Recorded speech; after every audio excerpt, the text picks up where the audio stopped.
Hi everyone, in front of me I've got Pixel 3a and let me share with you how to clear the browser on this device. So let's start with opening your browser. In my case it will be Google Chrome. And now tap on the three dots icon in the right upper corner.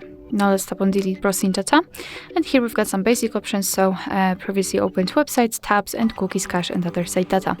You can change the time range here just by tapping on the specific option you'd like to use and then tap on delete data. However, if you want to remove some advanced browsing history, tap on more options and here you've got them, so saved passwords, autofill from data and site settings. If you want to remove something, make sure that it is marked, so I will remove everything. We can change the time range from last hour to, for example, all time. So tap on delete data and basically this is it. Alright, so that will be all. Thank you so much for watching. I hope that this video was helpful. Please hit the subscribe button and leave the thumbs up.